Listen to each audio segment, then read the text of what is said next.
Good day, grade 9. So last time we already mentioned that we will have an activity wherein we will create a website. So for the activity 1, this is the expected output. So dapat pagkatapos ng activity 1, ganito na yung itsura ng website natin. But to start with, you have to download all the files that I uploaded in our Facebook group, or the website, or the materials that I provided. Of course, you need your the picture for the header, and then your guide sheet for this activity. So let's start. First, you have to open your guide sheet. There we go. For the guide sheet for the activity 1, all the tasks or the steps that you have to perform to create this web page are all written in this guide sheet. So let's start. Let's minimize this first. Now, in task number 1, create a folder and name it STE9_last name. So first, we have to create a folder. If you're using laptop or PC, you can just create folder in your desktop. If you're using phone, anywhere. So let's just copy let's just follow the file name STE9_Denisado. You need to copy the provided image for the activity 1 in the folder. Ibig sabihin, if we need the picture for the header. So you just have to paste it here. And make sure that your file name is ste.png. If iba yung file name, just rename it to ste.png. Okay, that's good. Now, we're done with the step number 1. Let's proceed to step number 2. Open a text editor. So open the text editor. I already opened my text editor. If you're using the phone, whatever text editor you want to use, that's good. That will be okay. And declare the tags for HTML head and body. So those tags are already provided to you. So let's just copy paste this one. At least you have an idea. There you go. Then we have to save the file as STE9_last name.html. Of course, we have to save it to our folder that we created earlier. So let's browse it. Let's okay. So let's rename it STE9_Denisado. And don't forget to write HTML, the file extension for our project, and click save. There we go. So as we notice, the color of our tag changes as we save it because the editor already recognized that we are using HTML. Okay, baba lang natin to. Now we're good. Let's proceed to 3. So it says here, change the background color of the website. So sabi dito, sa body daw na portion, in this portion, you have to add BG color is equal to double quote #FFEBCD close double quote, and then text is equal to open quote #00000 double quote. Okay, and this one, if you can observe, this is what we call the hexadecimal value. So it is a combination of numbers and letters.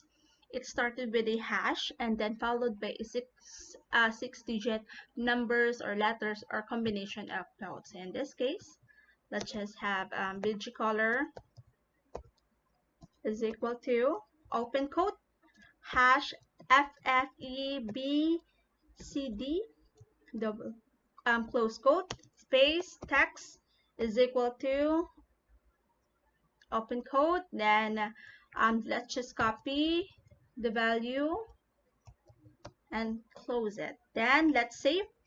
Save muna natin, Control S, for us to know if may changes ba if nag-affect ba yung codes natin. Don't forget to open your file. So, open ulit natin yung folder. Ito, sa ste9_denisado. Yung file na sinave natin, ito na siya, ste9_denisado. As you can see, yung icon niya is whatever the default browser that you are using. May it mean Opera, Mozilla, Chrome, Internet Explorer, it's up to you kung ano yung naka-recognize na default browser mo. So, let's just open it. By opening, nakita na natin na iba na yung background color niya.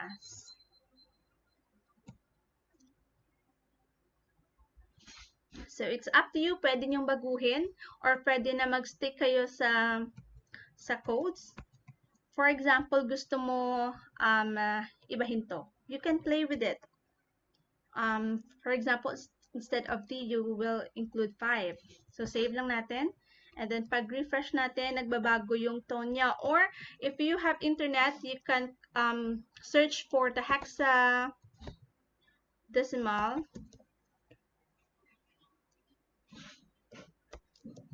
color. Then, open lang natin to. Yun. Nandito yung mga options natin. So, for example, gusto ko to yung mga yellow or gusto mo yung pink. Kapag gusto mo yung pink, select mo lang to and then copy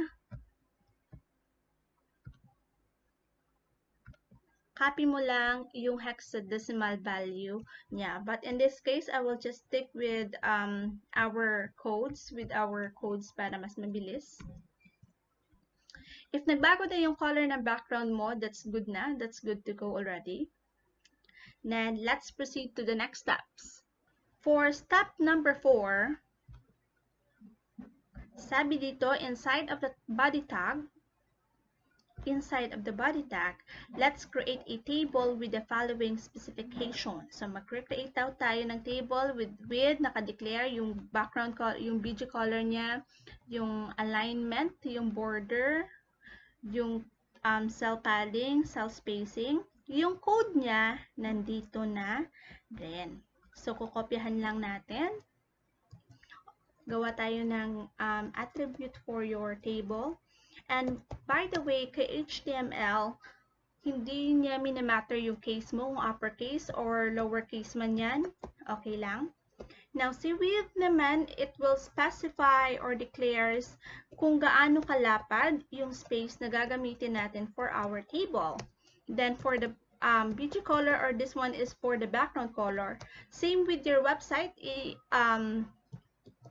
i-declare natin kung ano yung color ng background natin. So, kanina, hexadecimal yung ginamit natin. This time naman, minention talaga natin yung name. So, pwede din yun. It doesn't matter. So, yung alignment naman, kung saan niya i-align yung table natin. Then, border is equal to 1 para makita lang natin kung ano yung magiging itsura niya. Makita natin yung mga rows and divisions niya later on. And cell padding, it will specify the spacing within the cells. And then si cell spacing naman will specify the spacing between the cells. So, ayoko ng spacing between the cells. So, gusto ko i-0 lang siya. Then, i-close natin, space natin, gawa tayo ng closing tag for table. So, \table, Control S, i-save lang natin siya. And let's see if nag-affect yung codes natin. Let's go back to the browser and click Control R or refresh your web page. So, as you can observe, meron tayong thin line dito. So, that's the table, pero wala pa siyang code. So, hindi, yung display niya lang is yung mga default codes niya, default attributes niya rather. So, may nag-appear lang na thin line dito. So, okay lang yan. Let's just walk to the next step. So, let's identify the structure of the website and count the number of rows that we need. So, in this case, dito tayo yung designing na papasok. Dapat alam natin kung ano ang mga elements na ilalagay natin sa web page natin. So, in this case, meron tayong header, the menus, the sidebar, the main content, and the footer. So, si header, this one is the row 1. Kasi sabi niya, count the number of rows. So, this one is row 1. This one is row 2, sa menu. This one is row 3, sidebar and main content. And last row natin, for row natin is the footer. Number 6, create the table row and table column for the header or row 1. Ito siya. Gagawa daw tayo ng row for this one. To create the row, ito yung code niya. Inside the table tag, ito, this one is na-encode na natin. So, mag-create tayo ng table row. Sa module na pinrovide sa inyo, we already know that the attribute for table row is TR. And always remember na dapat may closing TR din tayo. So, si editor natin malalaman kung hanggang saan lang yung codes na mag-create ng effects for that row. So, whatever na attributes na gusto natin gawin for that row, in between lang ng kanyang opening and closing tag natin ilalagay. Now, for the division or TD natin or table data natin, always remember that in layman's term, diba si table meron tayong rows and columns. Si TR, it will serve as a table row, pero si TD, it will serve as your column. So, kung mag-specify tayo ng ilang column yung kailangan natin, si TD yung gagamitin nating attribute. In this case, as you can see, isang TD lang or isang column lang yung kailangan ko. 1 by 1 table lang siya. So, isang TD lang din yung gagamitin ko. Yun. And then, dapat may closing TD din siya. Okay? Or table data. But in this case, dapat may attribute si may attribute si column natin. Okay? So, in this case, dapat may, and then maglalagay lang tayo ng attribute for our table data, which is width is equal to, open quote, 100%. So, 100% ng space, ng horizontal space yung gagamitin natin. By saving and refresh, nakita natin na meron ng white space inside our table. Yun pa lang. Let's proceed to second task, task number 6, insert header image. Okay, in this case, inside ng TD natin, ito na yung na-code natin, we will add IMG attribute. Okay, kasi mag-i-insert tayo ng image. So, just click IMG, space, SRC or source is equal to, double quote, the location. So, saan nakalagay yung picture natin? Kasi kailangan malaman ni editor kung saan yung picture natin. That's the reason why pinakopy ko sa inyo. Kasi if nasa same location lang sila, you can just automatically declare the file name of your image. In this case, we have ste.png. So let's go back to our text editor. Kung magkasama yung image tsaka yung file natin, HTML file natin, i-declare lang natin yung file name niya. So ste.png and then close. Align, dapat naka-center, closed, and then save, Control S. Let's go back to your browser, refresh, and then tada! Lumabas na yung header natin. At this point, dapat ganito na yung itsura ng web page natin. May header na siya dapat. Next step natin is step number 7. Balik tayo. Step number 7, gagawin na natin yung table row and table column for menu or row 2. Ito na yung gagawin natin. So, in this case, meron tayong isang row. So, dapat isang row lang din yung i-declare natin for the menu. Okay, so may naka-declare tayong one TR or table row. Now, yung mga attributes na ginamit natin, may definition lang din siya. Pakibasa na lang sa guide ninyo. Let's proceed sa code. Now, dahil separate na row siya or next row siya, dapat magko-code tayo after the closing TR or closing tag na TR for your header. Para hindi ka ma-confuse, yung may add comment, yung comment natin, hindi siya i-display ni browser pero magsaserve siya as your marking. So this is the code for header, for example. This one, hindi siya i-display sa browser, pero at least as a editor, malalaman natin that this code is intended for your header. Let's create another comment.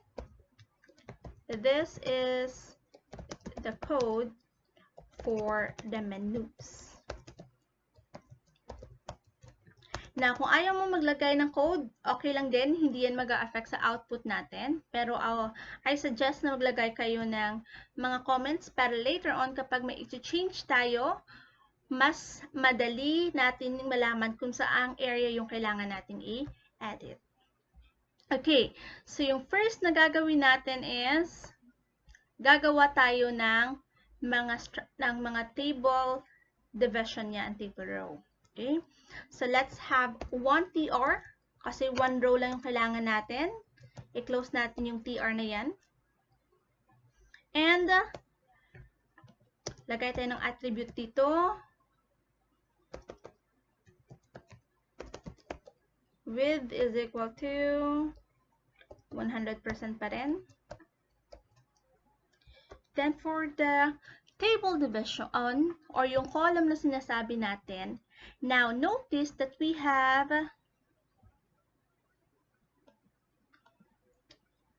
5 columns dapat.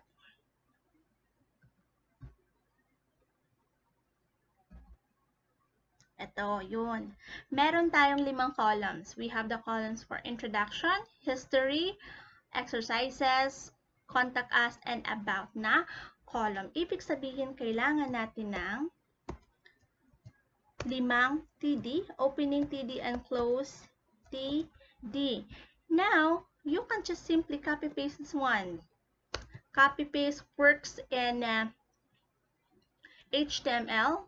So, pwede mo siyang i-copy-paste ng 5 beses, okay lang. Pero, para once ka na lang magka-copy-paste, i-code mo muna yung isang menu. Ito. Kasi parehas lang naman silang itsura lahat. So, i-code mo muna yung menu natin for introduction. So, all you have to do is change the background color.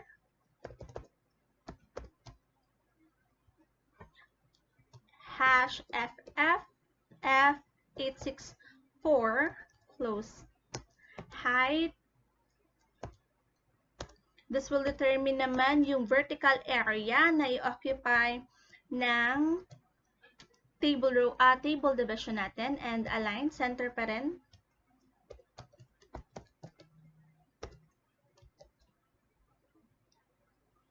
And width is equal to 20%. Now, ma'am, bakit 20% yung kanina yung dineclare natin is 100% dito?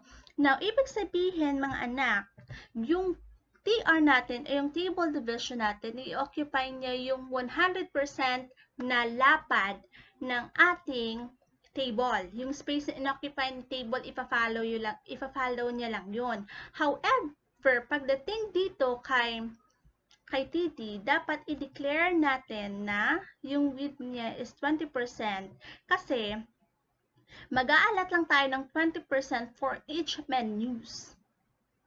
So, hindi na dapat natin para alam ng editor natin, ng text editor natin, na itong space na to, from here, itong isang box, is 20% lang yung width na dapat para sa kanya. Okay? After which, ilagay na natin yung attribute natin for font. Font size. So, i-determine natin kung gaano kalaki yung font size natin. 5 lang. CB, this one is for bold para magkaroon ng emphasize yung label natin. Then, ilagay natin yung label, introduction. Close font. And close TD. So, ito na yung close TD natin. Let's save it. And then, let's go back to our browser and refresh. As you can observe, puno pa rin niya yung space natin. Okay lang yan. Let's proceed to our code. Now, same code lang yung sabi ko kay menu number 1, 2, 3, 4, tsaka kay 5. Yung nagbabago lang is yung label natin. So, we can just simply highlight this one. Ang table division lang hanggang sa closing division, table division niya. Copy. And then, punta ka sa baba. One space below and then paste. So, yung second natin is we have tutorials. Ito na lang yung edit out mo.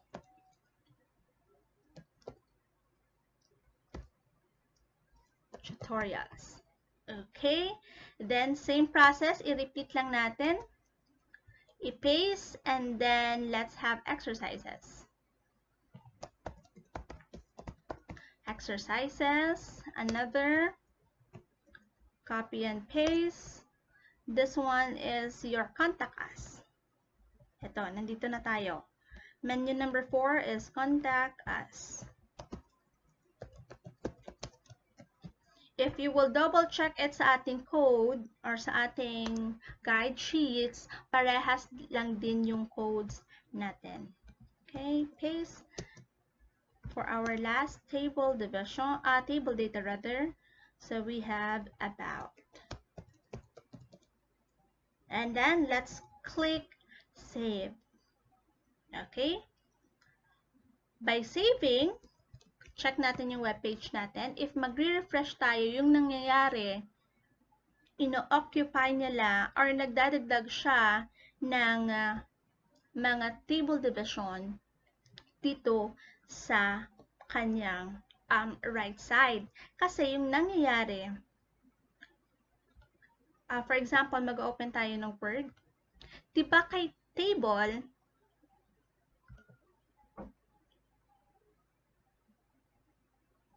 ito, kay table, we have one row, one column. Second row, one column. Nakaspecify yung number of columns natin at saka yung rows natin. Now, if this is header, kasi isang row at isang table data lang ginamit natin or isang column lang, ito yung space na i-occupy niya. So, dito naman kay menus, meron tayong menu 1,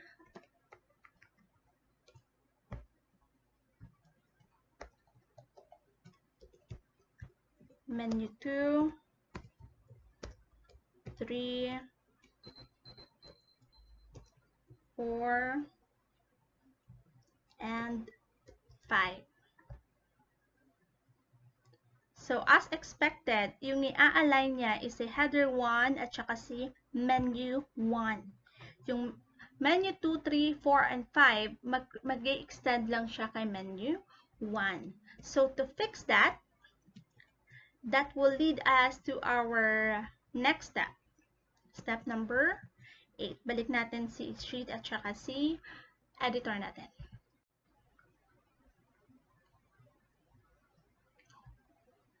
For task number 8, note that there's a problem with the alignment. Yun yung in-explain ko sa inyo kung bakit nagka-problema siya. To fix this, go back to the TD or table division of the header. Remember, table division of header row 1 and specify the call span. Maglalagay tayo ng call span. Okay, go back tayo kay TD na row 1. So, nandito sa taas, diba? This is our code for header row 1. So, alam natin kung saan tayo mag-i-edit out. So, ngayon, punta daw tayo kay TD. Ito yung TD niya. Magdadagdag tayo ng call span. Dapat daw yung call span natin is 5. Ibig sabihin, mag-e-extend ang area na to sa 5. So, save natin. Go back tayo kay browser. Refresh. As you can observe, nag-align na siya. Kasi yung nangyari, itong header na to, i-expand natin yung area niya sa 5. So, parang ganito yung nangyari sa kanya. Instead of one area lang, yung i-occupy niya, in-occupy niya yung 5 area. So, that's simple, the logic behind your call span. We're good. Let's proceed to our next step. Let's have step number 9 or task number 9. Let's create the sidebar and main content or row 3. So, ito na yung gagawin natin. That's another row. So, in this case naman, we have 1 column and 2 table division. That's why sa code natin, we have 1 TR. Again, dapat sa baba ng closing TR tayo or table row tayo magka-code ng bagong opening na TR. Close TR. Madaling malolocate yung closing natin. Gawa tayo ng comment muna dito. This is the code for row 3. Iyon. So, for TR natin, inside the TR, we have TD. Closing, TD. And copy-paste nyo to. So, sa structure nito, sa structure na to, alam na natin that we already have 1 row. Inside the 1 row, we have, so that's 2 table data. So, in this case, space, yung call span natin dito, I hope clear na si call span natin is 2. Kasi, as you can observe, yung sidebar natin dito, dalawang table data yung inoccupy natin. So, ma-extend tayo ng dalawa din. So, height is equal to 800. Kapag wala siyang percent or numeric lang yung value niya, ibig sabihin 800 pixel yung dinideclare natin na value niya. Then, V-align.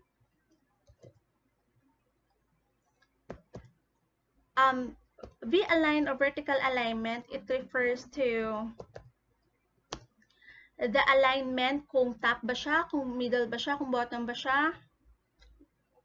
Yun yung dinideclare natin. And then, we can copy-paste this one.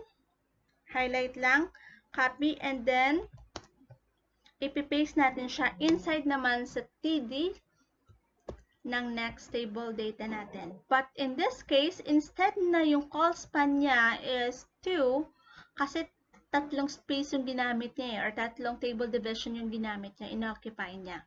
So, magiging 3. Save natin. And refresh. Yun, may nag-extend na. So, let's go back to our sheet and editor.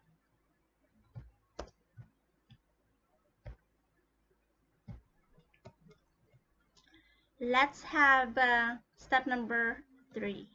In step number 10 rather, let's insert a list items in the sidebar. Ito yung sidebar natin. Ito yung sidebar natin. So, dito tayo maglalagay ng list. In that case, dapat mag-edit tayo sa area din na allotted for sidebar. Saan ba yun? Ito yun. Ito yung column or yung table division natin na allotted for sidebar. Remember na dapat yung sidebar natin, yung call span niya is 2 or 2. Now, magko-code ka between sa opening and closing tag. Okay? Between sa opening and closing tag. Itong space na to, dito ka mag-code. Here we go. Ito yung code niya. Basahin niyo na lang yung mga definition later on. So, we have here P na attribute. That's for the paragraph. Align is equal to center. And yung font size, ibig sabihin, i-declare natin yung characteristic ng font na ilalagay natin inside. Font size is equal to 5. The larger number, ibig sabihin, mas malaki siya. Face. Remember ha, yung font dito,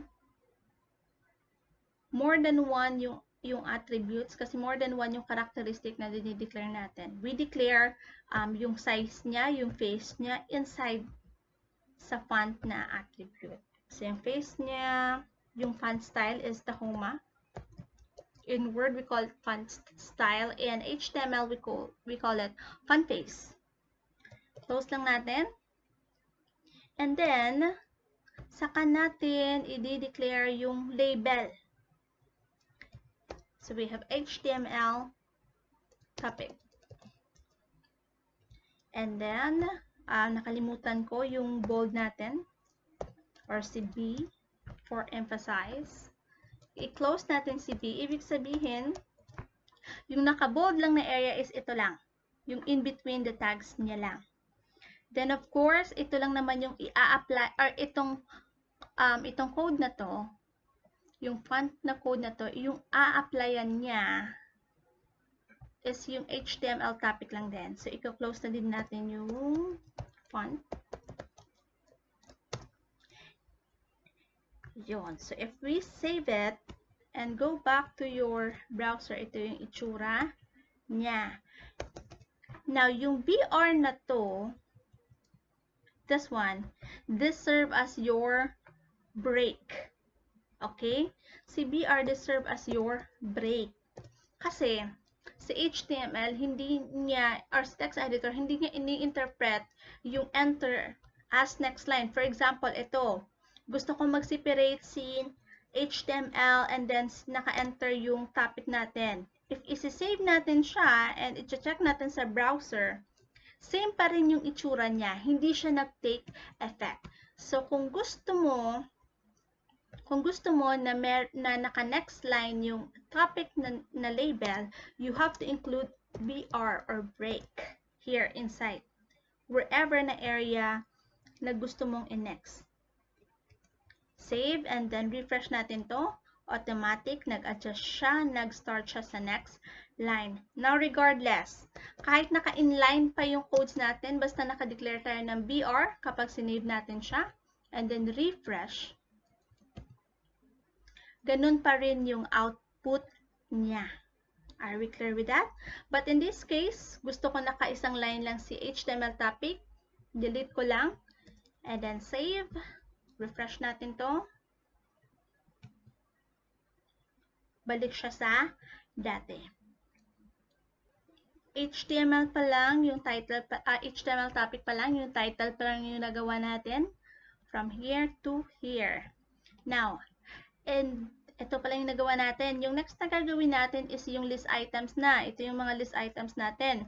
As you can observe, we have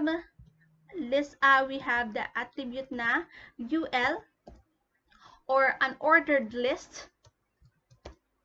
And dapat naka-close din to. /UL. Now we have two types of your list. You have the ordered list and the unordered list. When we say na ordered list, yun yung list natin na significant yung order niya. For example, I will list subjects, math, science, English, Filipino.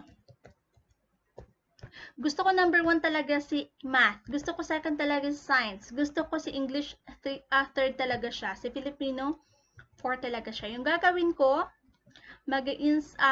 maglalagay ako ng numbering sa kanya. Nagba-vary yung, yung order niya nagmamatter. However, for the unordered list, bullet lang gagawin ko. Kahit sino yung mauna sa kanya or basta bullets lang yung gagamitin ko, I will use unordered list. Later on, para hindi kayo ma-confuse, kapag may numbering, kapag may letters na ginagamit, yung A, B, C, D, gamit kayo ng ordered list. Pero kapag bullets lang yung gusto mong gamitin, you can use unordered list. Yun yung pinagkaiba nilang dalawa. That is also mentioned in your module na pinrovide sa inyo. Now, in this case, kung isi-save natin to and pupunta tayo kay browser, walang nangyayari kasi wala pa tayong list items na ginawa. This LI, ito na yung list items natin or tag natin for list items. So, LI, dapat may closing din si LI. /LI. Itong isang set ng LI, that's one list item. So, inside niya, saka ko ilalagay yung label ng list items na gusto ko. So, types of HTML. Kapag sinave ko siya, balik ako sa browser, refresh, automatic, mag-a-appear na siya with bullets kasi nakalist siya. I guess we're good. Let's proceed to other list items. Pwede mo na lang siyang i-copy paste. So we have 4. And then change lang natin yung label niya. We have the pros and cons.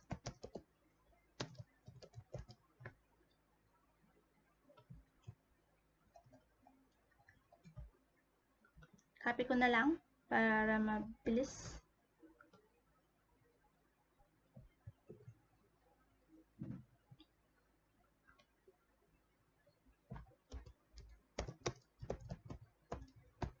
Yun.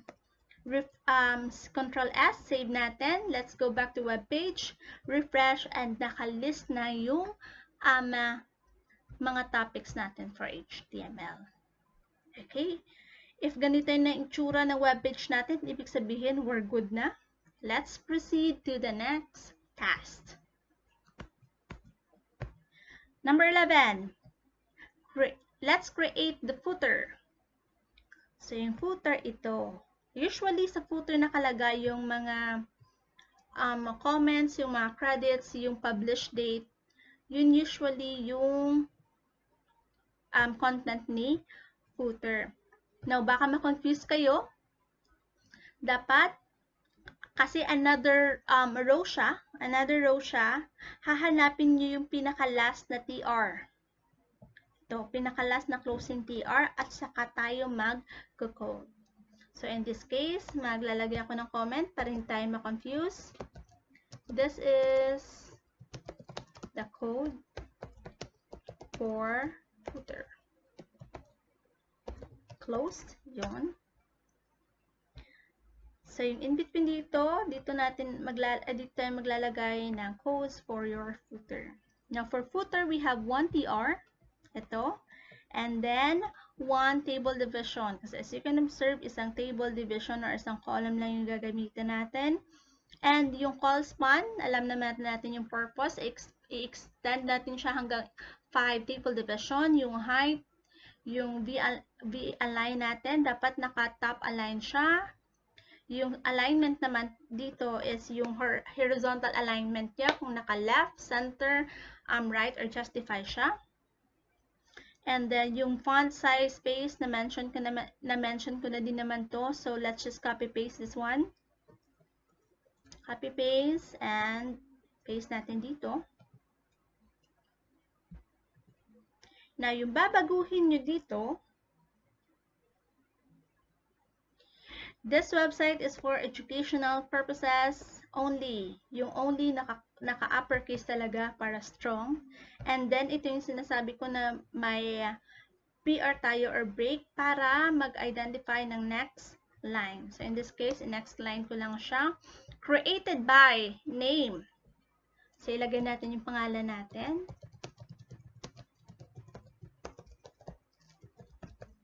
And then, yung email address nyo, if you have working email, paki-include. Pero kung wala, just have your first name, that last name.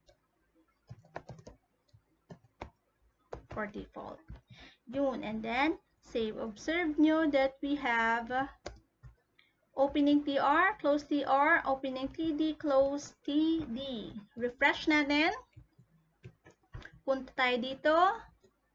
By refreshing, mag-a-add siya ng 1 column. And then, ito na yung footer natin. Usually, yung footer, maliliit talaga yung letra. Now, for example, ayaw mo ng monotype cursiva na font. So, pwede kang pumunta kay Word. Punta ka kay Home. Ito, yung font style natin. You can drop down and choose the type or you can choose the font that you want. For example, ito, Bookman Old Style. Copy mo lang. Punta ka kay editor and then paste mo. I-replace mo instead ng monotype cursiva is Bookman Old Style. Save. And then refresh. Automatic nagbabago siya. So you can play with it. In your output, I will allow you to modify the color, the style. It's up to you. If your output looks like this, you have the header, may image inside the header, you have 5 menus, and then you have the sidebar with the list items on it, and the main content, and the footer.